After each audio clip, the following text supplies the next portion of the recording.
ECSI fans, you want to revolutionize your sports investing habits? Allow me to tell you about WagerWire. WagerWire is an app that helps you become a superior bettor by allowing you to sync all your sports books and track all your bets in one place. See your current action, your betting history, and stats. You could also sign up for sports books and collect bonus offers. Follow them at WagerWire on X, as it's the best account on the platform. Head to App Store or Play Store now and search WagerWire and download the app.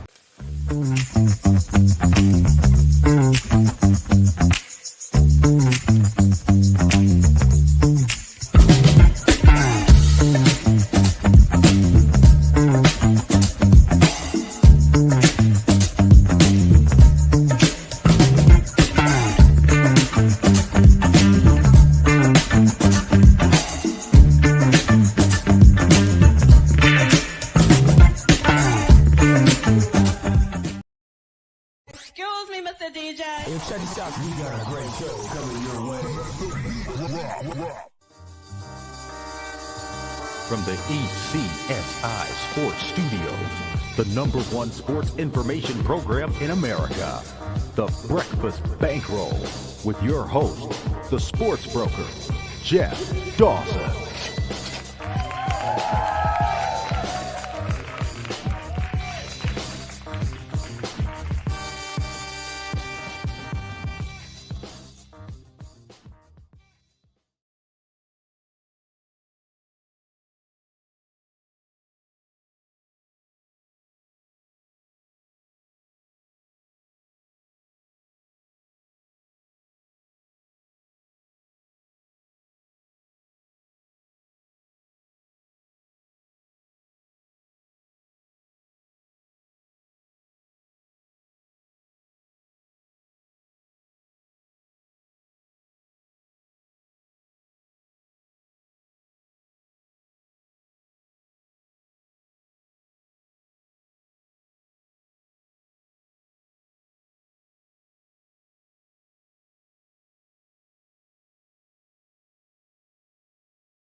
One, two, 1, 2, 1, 2, 1, 2. All right, there we go. Go back here. I'm going to make sure I can hear everyone. Default headphones.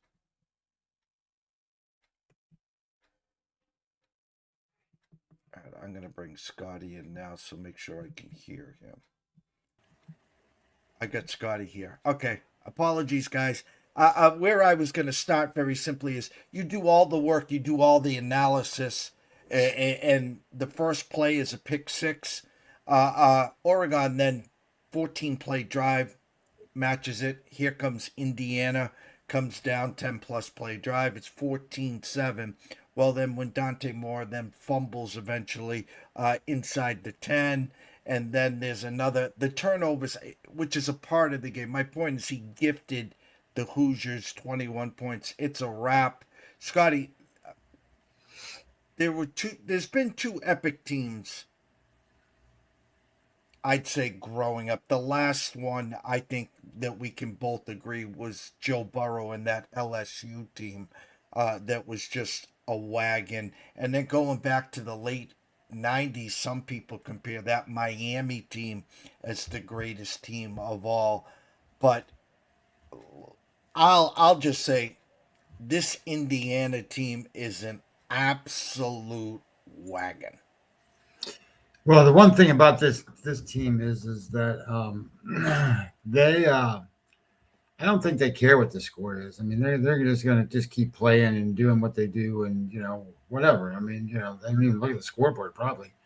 Um, it's some of those teams, and if you remember back and watched what Oregon did against James Madison, similar kind of thing. They got off to a great start, had a big lead, but they didn't have the step on your throat kind of thing, and let them back in the game. Actually, even let James Madison cover on the spread. But when you think about what Indiana does, Indiana doesn't allow any of that. They don't seem to care about any of that stuff. It's and this kind of goes back to sort of what I was thinking about, like when Indiana played Ohio State. I don't think either one of those two teams cared about that game. That was 13-10. I mean, how many times have we seen Indiana not score a whole bunch of points in a football game? So I think when you start to think about what Indiana's capable of and where they are, it's amazing because it's college football, but at the same time that it's college football, the quarterback's name because he's the Heisman Trophy winner and that kind of stuff. The head coach because he's all over the place. You don't know any of the defensive linemen's names. You don't know the linebackers' names. You don't know you don't know any of the other players' names other than those guys. And the reality becomes is they're really good players and they're not 5-star recruits that went and got a whole bunch of money for all that stuff. They're just great kids that play hard and they're in a good system. And I guess going forward, that's going to be something that's out of my realm as to trying to figure out whether they're actually great players or there's a great system and these kids were really good to fit that system. And in college football, they're really good. So I don't know the answers to those questions. I don't really care because the truth of the matter is that's a different sport. The NFL is a different sport than college football.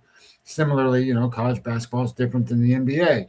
So as you start to really look to what we're doing, we're handicapping college football games and we're betting college football games. So is Mendoza going to be a great NFL quarterback? I don't care until I have to go bet him in the NFL. You know what I mean? Like, what the hell?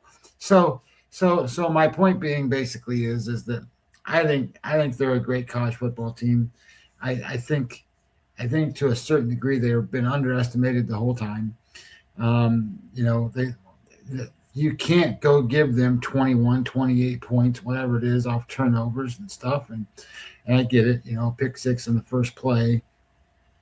And I was surprised, to be honest, I was surprised that Oregon went down and drove the ball on them and scored after that as a rebound because all you hear is how great Dante Moore is. And the truth of the matter is Dante Moore played like crap. And pick six, fumble, those kinds of plays, and I get it. There's kind of fluky stuff too, to a certain degree. He's passing and the ball gets knocked out of his hand by his running back and stuff like that. But the reality of it is you didn't see Mendoza do that. And he threw yardage wise. You can sit here and go, this was an even game. One team had 400 yards. The other team had 400 yards or whatever it is. One team ran the ball much better. But when you break it down and look at it another way, when you look at it from a perspective of EPA and, what green and purple, it's all green for Indiana and it's not purple for Oregon. It's white. So it's average. So I think as you start to look at things and you really start to break down games, it's stuff happens. If it's a baseball game and your pitcher goes out and gives up 5 runs in the first inning, you're not going to win probably. And that's and maybe he gave up the 5 runs because there was 3 errors and a homer or something. It's just what happens, and some teams and you got to give them credit for this. And I talked about it a little bit in the handicaps. Some teams create havoc and some teams don't. And the teams that create havoc put themselves in positions to have this kind of stuff happen for them. And then the other teams that don't generate havoc don't have that. So I think that's part of the characteristic of a football team. The actual here, I had it. I don't know if I still have it up. I don't have it up. I can get it. What I thought was interesting was Oregon. They had, in terms of havoc plays created, they made 7. That's a lot. That's not a small amount. 7 havoc plays is a lot. But the reality is Indiana had 14. Doubled that. Indiana had 11 tackles for loss. They had and only 6 sacks, but 11 tackles for loss, 3 sacks, passes broken up, and when they had an opportunity to intercept, they didn't fumble it like Miami did the other day. So it matters. So think about this. If Miami would have gotten those 4 interceptions that they fumbled around, and maybe they only get 3 of them, maybe they only get 2 of them. Well, Mississippi doesn't score the points they score. We don't end up with a fourth quarter the way we ended up with. That game is closer to a rout than what it is. So some teams are able to do this stuff and some teams aren't. And Indiana has the players and the attitude and stuff to be able to do that stuff. And it carries forward from game to game. So it's got to be in your handicap. And I think that it was interesting because, you and I've been talking about, okay, well, the forward line is, 4.5, 5, if they have to play Miami. Oh, Jesus Christ, it's 7.5. So, is that too much respect? Is that the right amount of respect? Well, first initial look at the chart, we looked at it, the wheel chart there. Indiana's got edges everywhere. So I haven't broken the game down. I won't break the game down for a little while. I'll let the line marinate just a little bit, and then I'll break it down and get a handicap.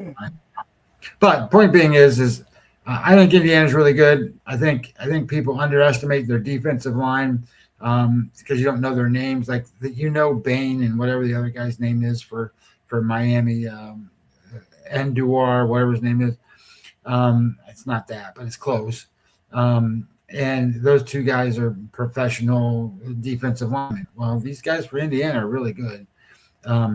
Indiana has 3 great linebackers that nobody talks about and how fast they are and how they get to the ball. I will say this, at the beginning of the game, I thought that Oregon found a way to move the ball by throwing into those linebackers, meaning I thought the linebackers played their zone coverages the way they should, but they were off the receiver 3 or 4 yards and they caught the ball and they tackled them. Well, if you're going to do that and you're going to give them 5, 6, 7, 8 yards a clip on those passes, and then they start moving up and then you can throw over them. I think that might be a way to attack them. But all that being said, what a game for Indiana. And what a way to pay off the people in that stadium. I mean, that's down in Georgia, and it was all red. I mean, that whole stadium was red as red could be. I mean, I get it. Oregon's got to travel a long way, but my gosh, that was 90% red. You sit there and you look around like, holy crap, this is a home game for Indiana. It was funny because unfortunately the game was over early. There was absolutely no doubt. And the funny part is, again, the look ahead line 5, 5.5 did open around 4, 4.5, and then at halftime went to 7, 7.5. That's where it's simmering. ECSI VIPs before the tournament started. Once we got the brackets, we had a plus 650 on Oregon. Yesterday, I said, if you would like, you can go grab Indiana to beat Miami at plus 125, at Circa at plus 120, at DraftKings. If you want to put 2 to 3 units on for a semi hedge, you can't obviously get those numbers now. I will say this, I'm having flashbacks. I didn't buy in most of the year on the LSU Joe Burrow team. I was in Vegas for the LSU Clemson game. I think by kickoff, you could have got Clemson plus 6, and that was with Trevor Lawrence. That was a couple years removed from the Deshaun Watson national championship team. And Clemson had the lead early, and then Joe came back, had the lead early, and then took the lead. Clemson battled back second half, all Joe Burrow, all Chase. I think Jefferson might have been there as well, too. And the rout began in the second half. You're spot on about Cignetti. And if you go back the last 2 years, he just steps on your throat. He doesn't care about the scoreboard. I mean, there was a lot of 50 burger pluses the last couple years. And the demeanor, I compared him to Bill Belichick, the attention of detail, the snarly look, never smiling, not happy until the game's over. And I think, now listen, being a diehard Nebraska fan, Scotty, I've seen Miami in the Orange Bowl, 14-point underdogs, knock off my Nebraska team when Irvin Fryer drops the winning touchdown. I've seen Schnellenbach and Miami 9-point underdogs beat my Nebraska team in this Orange Bowl. Can Miami win? The perfect game they can. Okay? Because don't forget, we always remember what we saw last. But I think with this Hoosier team right now and just how they're playing and the Cignetti factor, and it's going to be a lot of this ticket to get is expensive. And there's going to be a lot of orange in there. It'd be interesting to see how much red's there. But honestly, I'm very happy with my 2 to 3 units on the Hoosiers plus 120 or 125 to win this game. But they're just an absolute freight train. We got 10, 11 days to break this down. But, unfortunately, the final statement that I'll say is the egg on their face, Dan Lanning, Oregon, can't win the big game. Everyone forgets how they got to the semifinals. Yeah, I will say this. How does Miami play? Well, Miami plays like Indiana. They play exactly like Indiana. They like to run the ball. They got a decent quarterback. They got a big offensive line. They got a big defensive line. So they're a mirror image of Indiana. They're just not as efficient as Indiana. They're not as coached as well as Indiana. But they play the exact same style that Indiana plays. The problem that Miami's going to have is they ain't got no defensive backs. All them guys are hurt. The one kid got thrown out of the game for targeting. He's going to miss half the game, and the other guys are all hurt. So I don't know how they're going to defend the pass. So they're going to have to put pressure on the quarterback. And if you saw what Mississippi did, they took that away because they threw quick passes and other stuff and moved the pocket. I don't know that you're going to move the pocket for Mendoza, but my thoughts is that this is a mirror image of each other playing each other. So whereas, this was, 70, 80 points when I bet under 46, look at me go. And the reality is you might see 7-minute drives for both Miami and Indiana in this next game, and they might not be able to stop each other, but because of the length of the drives and the time eaten up off the clock, it may go under because of that. I'm just throwing out different thoughts. But the reality becomes then is, you just got to look at who do you trust and what's the efficiency models look like. And of course, that's exactly how I handicap these games. Everything's off of efficiencies and what teams are good at. So we'll see how it looks and sort of how it breaks down and comes out. But when you have one team that's more supreme at playing a certain way and they both play the same way, obviously that team's going to be where it needs to go. But I won't 100% be surprised if I don't take Miami in the points in this. I don't.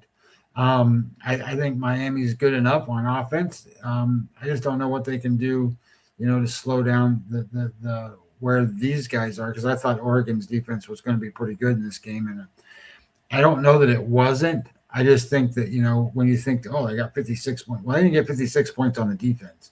They got balls at the 10-yard line and stuff, and just didn't have to do much to get in there. Blocked a punt, had the ball at the 2-yard line, the 3-yard line. Blocked a punt. So all kinds of different things that happened positively in those aspects. In every shape, way, or form of that game, all went Indiana's way.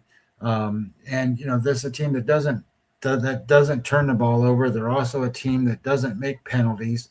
And we saw what Miami did just last time. Now, it's interesting. Like they didn't. I think Miami, I think might have had one penalty against Ohio State, and then when they played Mississippi, they had 10 or 11. It's the consistency of how you play and what you do and all of those things. And Indiana's not going to be in that spot. They're not going to have to fight out of those deficits, but that's what Miami's going to need to do. They've got the advantage of being at home. They're comfortable there. They played there a whole bunch of times. I don't know that Indiana's ever played there, to be honest. I mean, that's my first time they ever been there.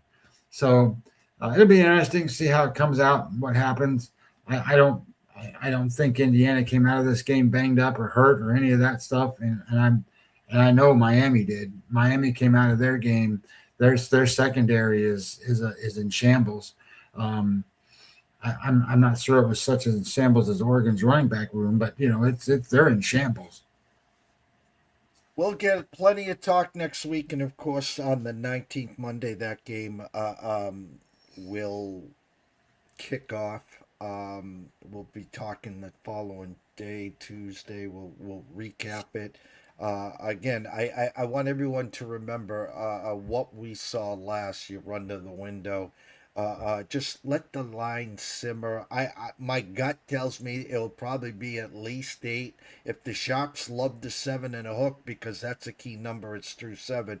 I would have woke up this morning to a 7 or a 6.5. So I think this is going to get pushed to the 8.5 number at least. But we'll see when that comes. But we're here to talk some NFL.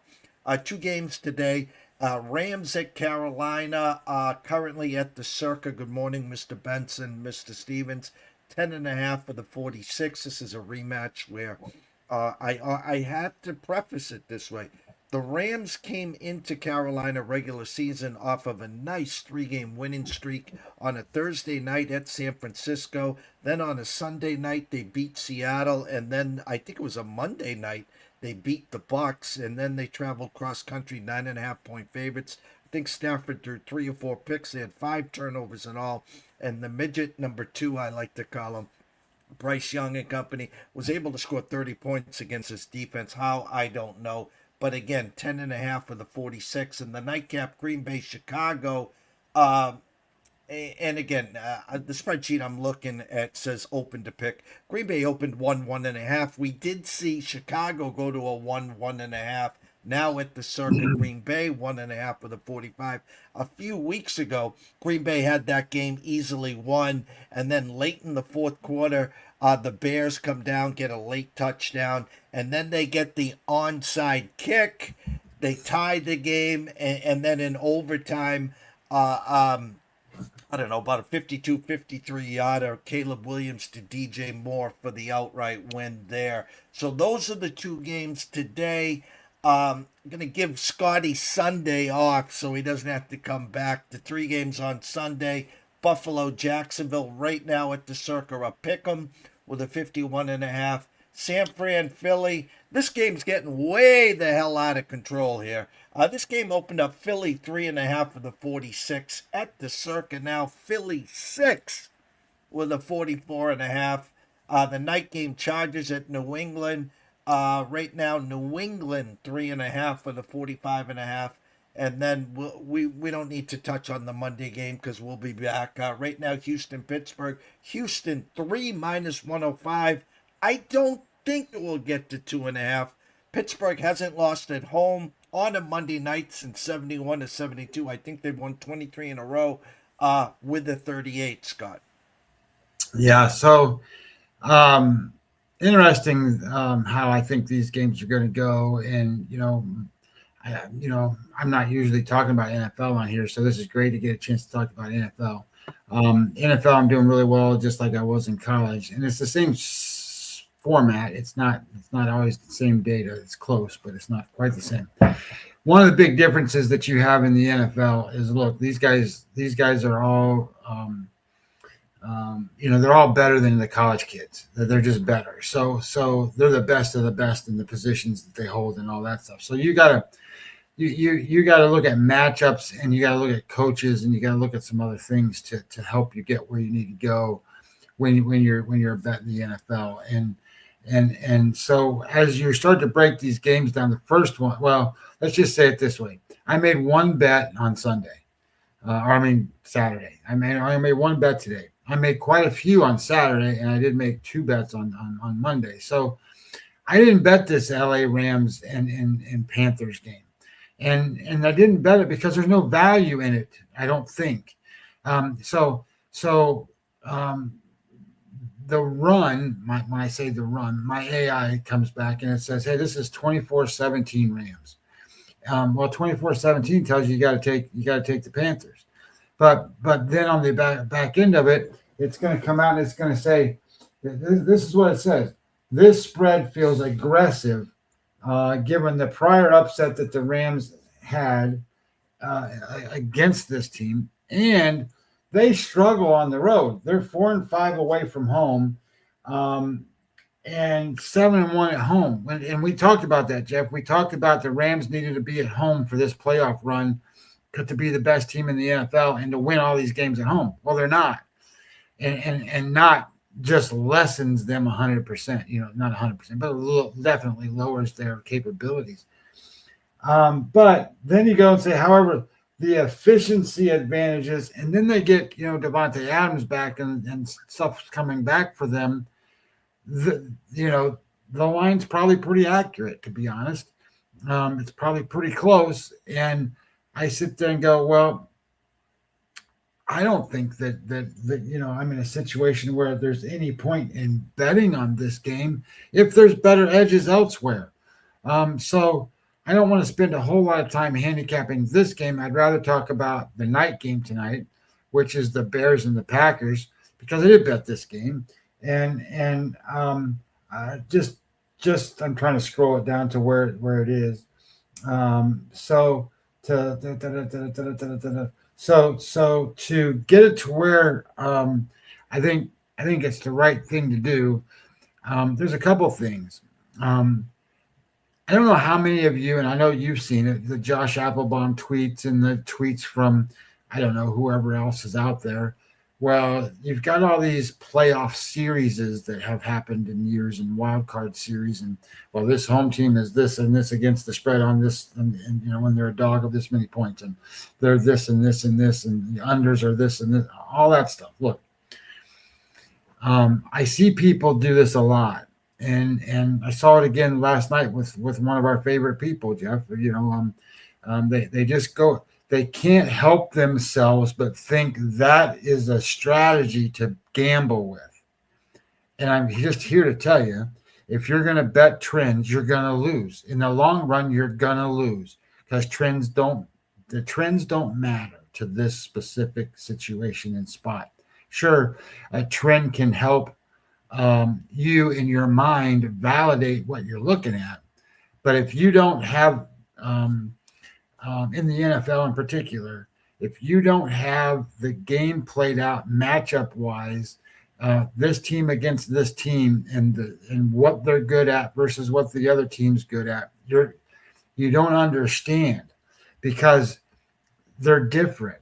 And those trends don't incorporate a lot of different things that transpire from head coaching changes to offensive coordinators and all this stuff that changes the game of football. So anyway, I guess what I'm trying to say is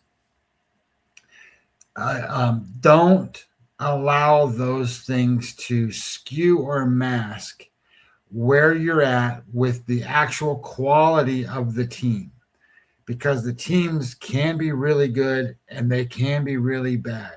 So, for example, when I'm looking at, let me pull this over here. So you can't really see it. I mean, if I turn my screen like this, you can see my computer behind me. Well, that one screen that's the Chicago offense versus Green Bay, and then Green Bay's offense versus Chicago. So what's interesting here is when you think about those two teams, what do you think about with Chicago? Well, I think you think about they're a good offense, right? With the quarterback and scoring some points and doing different things. Well, in the last 7 weeks, they've been a pretty good offense.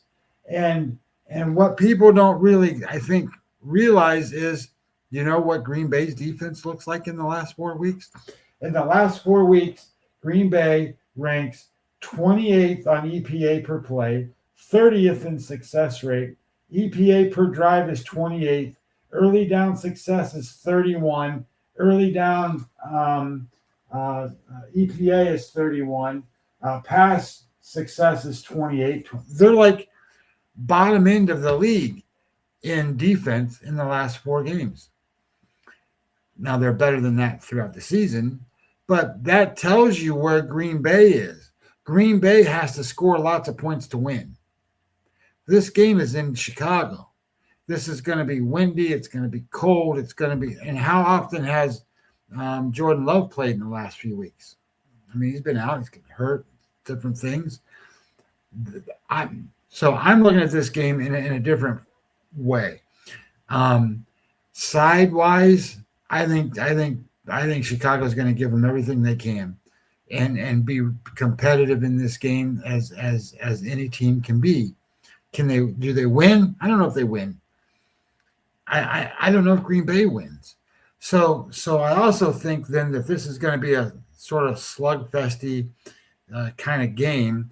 I think what's going to end up happening, if I can slide this down, Green Bay has lots of advantages, but the when it comes down, you're going to have a 30-degree night, 55% chance of light snow and rain, winds at like 7, and I think you can see sort of a 23-20 kind of game, real tight, close game.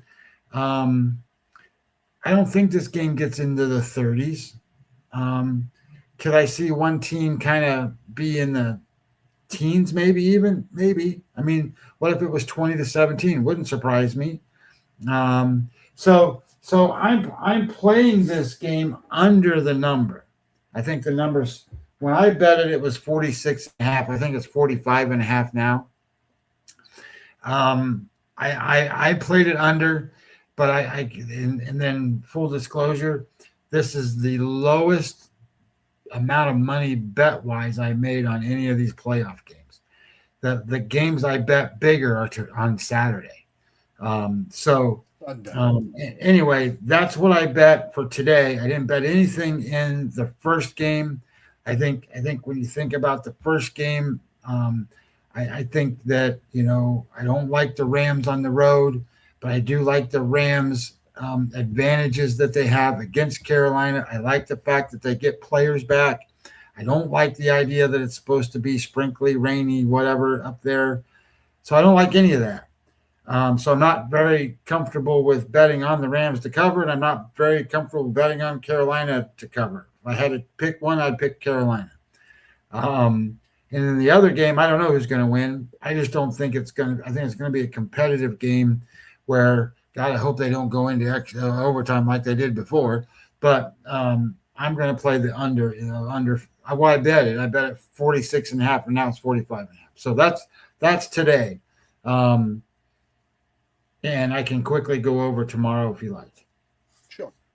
Go on this. So tomorrow's games, it's interesting. I made big bets on Saturday's games, but I didn't bet Sunday's game. Sorry. But I didn't bet Jacksonville Buffalo at all. I didn't bet that game. I think, that's the game you see a line flip, right? I mean, wasn't Buffalo the favorite for a while? Now Jacksonville's the favorite.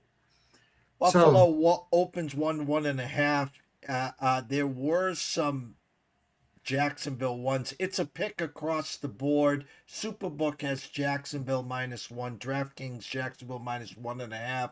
Currently, I'll use Pinnacle -109. Jacksonville. So Buffalo, we all know, has Superman quarterback. Their offense is pretty good. They can run the football.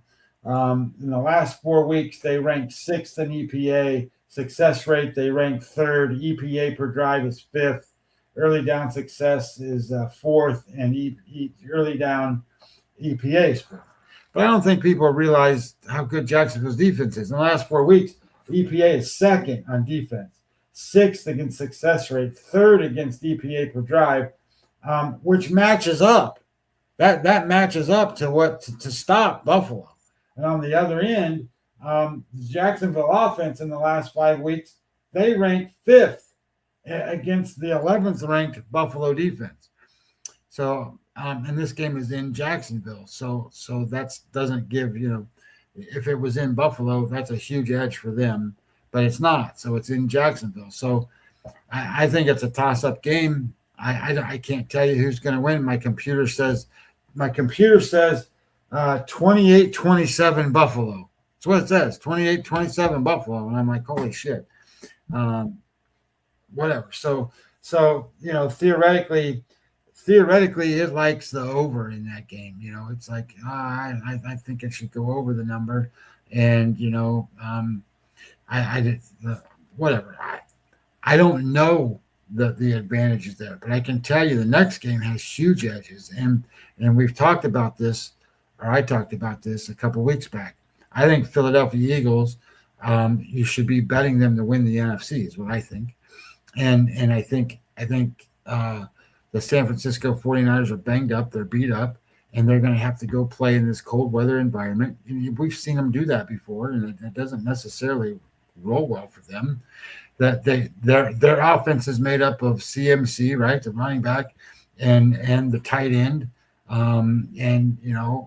they don't have necessarily a whole bunch of playmakers at wide receiver anymore. So in Philadelphia's defense, and if I can get to this, Philadelphia's defense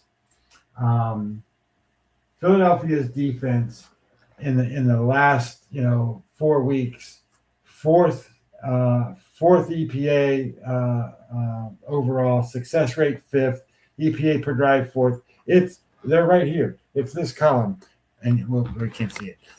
It's this column. It's this column right here. It's almost virtually all green. They're playing the stellar defense at the time they need to play the stellar defense, and with the limits that San Francisco has on offense, and the banged up offensive line, and the banged up defensive line, and the linebackers out, and the things that are going on with that team. This is just sort of a mismatch, and I don't mean it in a sense that it's a blowout. That's not what I'm suggesting. But I'm suggesting that it's a spot where when you talk about kind of coming in with what to expect, again, it's cold weather. It's I got to get down here to where I fixed this stuff. I think that we're looking at high confidence. Now, the number was 4.5 when I bet it. It's 6 now. That was the second highest confidence level bet. And when I say confidence level, the AI computer goes and takes this data and runs its formulas and does things and comes out with a predicted score and runs it 10,000 times. And then it says, hey, look, here's the result. And confidence level suggests that 75% of the time, I think I wrote it down over here. This one is Philadelphia. It's 80. 80% of the time, they're going to cover 4.5. So that's a good bet. There's one better, but that's a good bet. So I went out and I put the second most money that I bet on Philadelphia in that spot um, to cover that number. Then the game that follows that, right? That's the New England game, right? Yeah, Chargers, New England right now 3.5 of the 45.5. So how many of you know who the number one offense is in NFL over the last 4 weeks? The Patriots. By far, they are number one in EPA, number one in success rate, number one in early down success. I mean, number one, not number two, number one. And if you can see my computer, it's this line right here. And then that's the line year to date. That's a consistency showing how good this team is.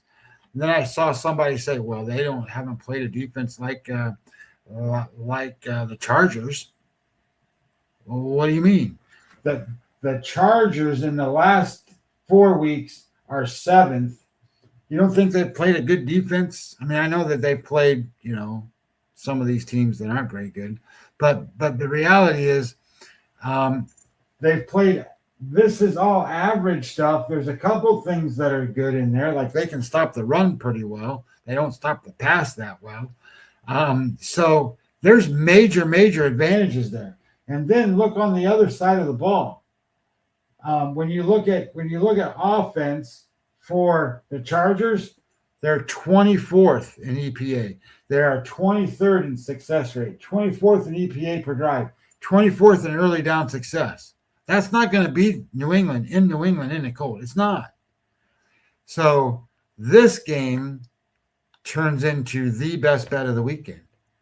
I bet New England minus the 3.5 as the highest bet and amount of money that I put on a game. This is it.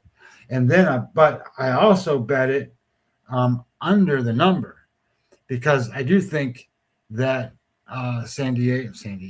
I do think that the Chargers do play some defense and they don't play much offense. So I don't think there's going to be a big score in this game. So I played that game under in that retrospect. So my bets so far for the week were New England minus 3.5, Philly minus 4.5. I know it's minus 6 now, and to be honest, if you bet them minus 6, just cut your units back. I don't think that's a lot. Houston, well, we haven't got there yet. I bet the New England and Chargers game under 46.5. And I bet the Bears and the Packers under 45.5. Those are what I bet this football playoff. And the only two bets, there's two more bets that we can deal with for Monday, but that's kind of how I see these games. Theoretically, I can answer any questions or break them down further if people want, but that's just the overall big picture of what I did. I talked for a while now. I think there's two real intriguing games which set up the brackets. And again, the brackets are out there, guys. The NFL reseeds. So in other words, it's not set the brackets and whoever wins moves on and they stay on that same line. And I'll start in the AFC, being that the Bills are a 6 seed. They control so much of the AFC, meaning this. If Jacksonville beats Buffalo, then the winner of Pittsburgh-Houston goes to Denver.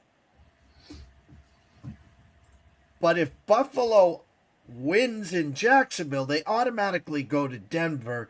Now that sets up Patriots, Chargers / Jacksonville. And Patriots, Chargers, Jacksonville, Houston, Pittsburgh. So why am I having a brain fart here? Buffalo beats Jacksonville. Buffalo goes to Denver. Patriots win against the Chargers. They then host Pittsburgh or the Texans. So I talk out loud here, the Denver futures, because here's why I talk out loud. If you think Jacksonville is going to beat Buffalo, it's a coin flip. It's a coin flip. If you think Jacksonville's going to beat Buffalo, well, in my eyes, that opens up the Denver side. Now, listen, I believe in this Texans team. I believe the Texans are going to beat Houston. I believe if the Texans got to go to Denver, they can cause enough problems there where the first 1-20 wins that game. I wouldn't be shocked if the Texans went into Denver and won. Now, again, I could get egg in my face because they don't get by Monday night's game. But all bets are off in regards to Buffalo wins. They automatically go to Denver. If the Patriots beat the Chargers, then they host the Steelers or the Texans. Now, if the Steelers win, it's a rematch from week 3, I think, where the Patriots turned the ball over 5 times, should have beaten the Steelers, but lost. That was their 2 losses in September. Opening day to the Raiders, and then week 3 to the Steelers.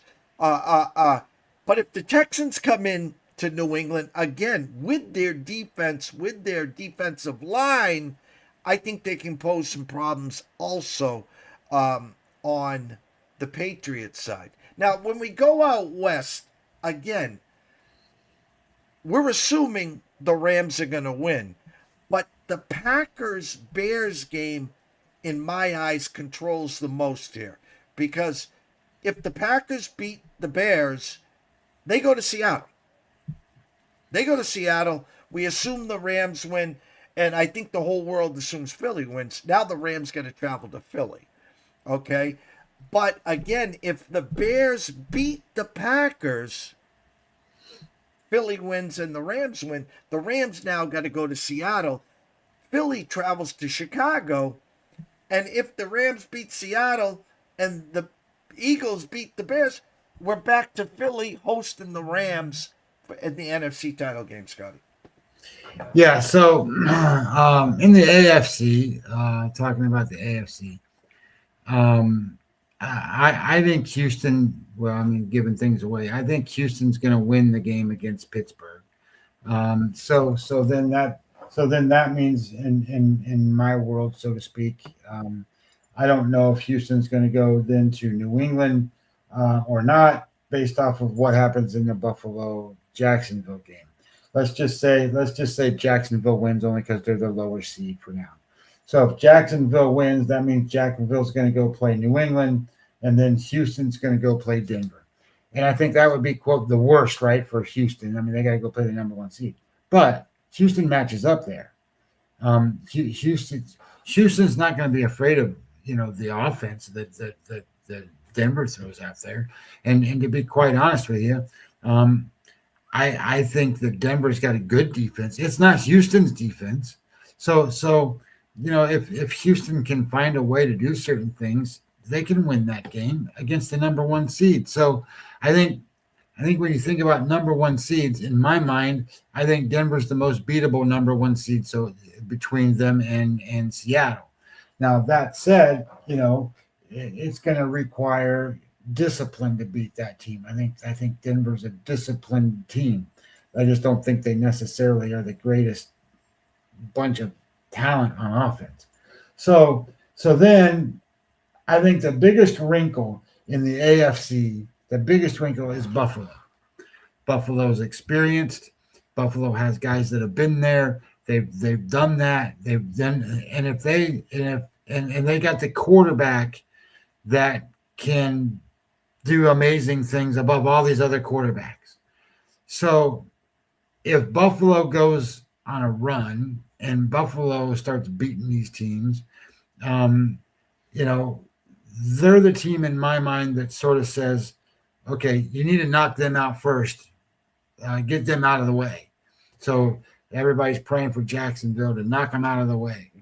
It's because then that opens the gate to whoever's going to win that thing. And To be honest, I think New England has every opportunity to win if that whole bracket. So in the NFC, I just think money value wise, you can get the Philadelphia Eagles plus 440, plus 450, whatever it is, to win the NFC. Not the Super Bowl, none of that stuff. Just win the NFC because they have a path that's actually pretty damn favorable. And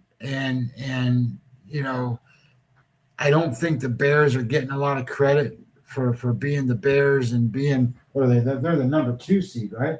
I don't think they're getting a whole lot of credit for being the number 2 seed. They're playing the number 7 seed and they're an underdog at home. So now maybe they deserve to be. Well, if they deserve to be, then that means that Philadelphia is a better team than the Bears.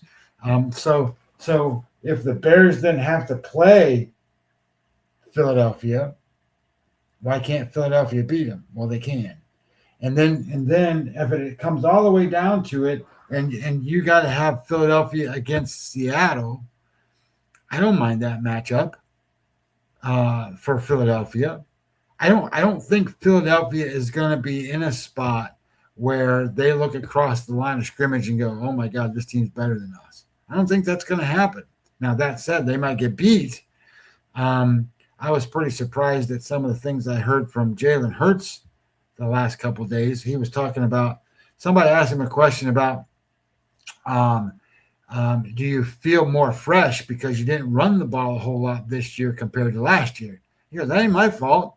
That's just the way that the offensive coordinator called the plays this year.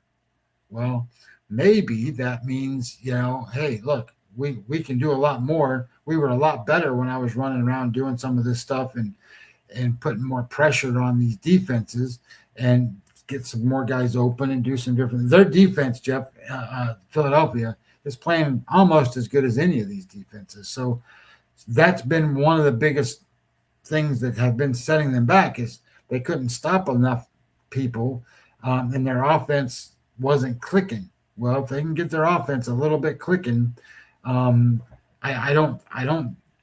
like the Seahawks. Don't get me wrong. I really like the Seahawks defense. I like them like I like Houston's defense.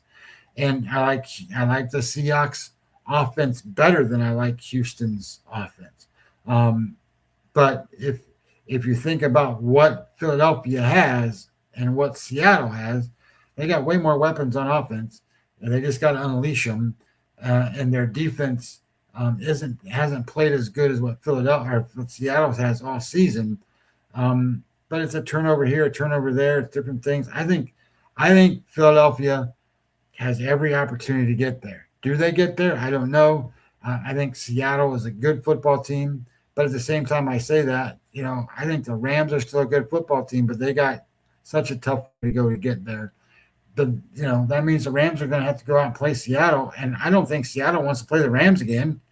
I really don't. I mean, I think they can beat them, but my God, those games that they played, they weren't winning. It took a miracle comeback into that weird, what was it, a Thursday night game, I think it was, where they came back from, being 2 scores, 3 scores behind to actually win at home against the Rams. So I don't know. I just think my opinion is it's Philadelphia for me in the NFC to get to where they have an opportunity, and money value wise, I don't think you can get much better than that. Otherwise, you're playing these favorites, and I don't think Seattle's a good enough favorite to lay the money on. They're not minus. I think they're still plus. So, whatever, it's plus 1 something. I don't want to bet plus 1 something. I can get 440, and it's just they might have a smaller, tougher path. But at the same time, think about Seattle's path.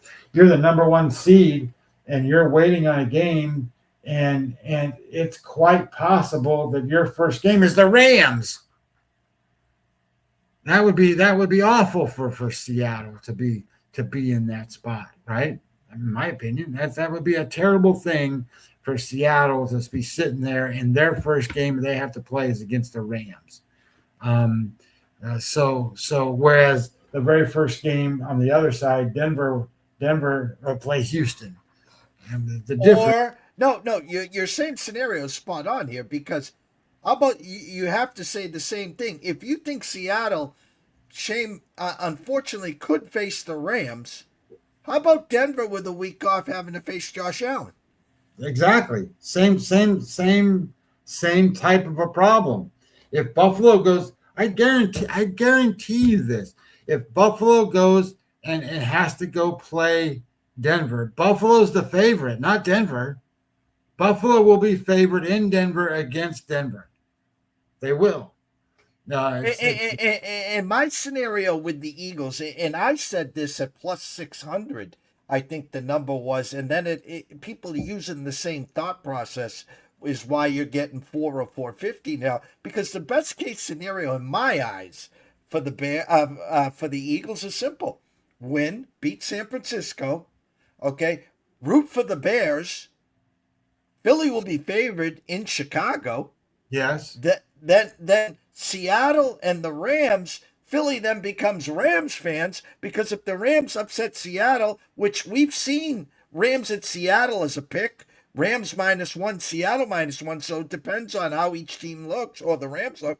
But the point is, if the Rams go into Seattle and upset Seattle, Rams got to go Eagles play Philadelphia. Eagles win In in Chicago. Philadelphia. Yeah, and we've seen this a year ago, and the Eagles will be favored by 2.5 or 3. Exactly. So I think that's a perfect avenue for them. Sets up great for them. And I don't think it's been a benefit for these number one seeds this year to for who they're going to end up having to play and how it all shakes out and all that stuff. Sure, that would have been great for them to have. It's great for them to have that week off and stuff, but I don't think Denver's all banged up, and to be honest, I don't think Seattle's all banged up. So certainly you get that week of rest, but they got to play some difficult stuff here coming up. I mean, if Denver's got to play Buffalo, that's a problem. And that's a problem. So because in the NFL you got to score points. You got to score points, and Denver is a team that doesn't score a lot of points. They just don't. I mean, Bo Nix is Bo Nix. I mean, and I say that in a sense that he's not out there turning the ball over, so that's a good thing.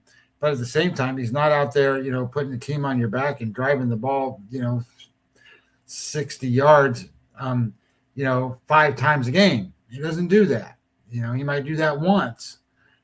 So your defense has to put him in positions to be effective and win, and then they got to make sure their field goal kicker's got his leg all loosened up so he can make field goals.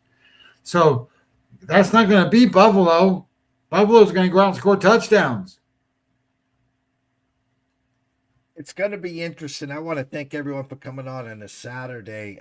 If you haven't already, jump on over to YouTube at East Coast Sports Investor. Subscribe. It's free as we get closer to 12,000 subscriptions there. Then come on back to Twitter, X, whatever we're calling it today. Go follow myself at EC Sports Investor, and of course Scotty at Webby20MLB. Myself and Scotty will be back on Monday, 9:15, 9:30 for the recap. We'll go over WildCard Weekend. We'll talk about the matchup on Monday. Houston at Pittsburgh. Currently Houston -3 and with a 38 there. So it's been a great week here as always. Thanks to PB. Thanks to Mr. Lucky, Dr. Lance, everyone that have been supporting us for year number 11. Believe it or not, it's year number 11. A nice 41 degrees, Scotty, here on Cape Cod. Might have to get the shorts out again. Hey, I got mine on. From myself, Jeff Dawson at DC Sports Investor, one and only Mr. Scotty Webb at Webby20MLB. Wish everyone a blessed day. Guys, remember it's the weekend. The college football season has one game left. The NFL season starts today. Take a look at some futures. We talked about Philly to win the NFC. The NFL in the AFC, again, if you believe in the Bills, take a shot at them to win the AFC. If you think the Chargers are going to win, well, then you got to decide, am I going to stick with Denver Do I like the Pats? Can someone pick Denver off like the Texans? I think they can. I like the Texans on Monday. I think they then go potentially to Denver and upset them. I think if the Texans had to go to New England, I think that would be a close game as well. So a lot to talk about. Come on back on Monday around 9:15, 9:30, and we'll see you soon.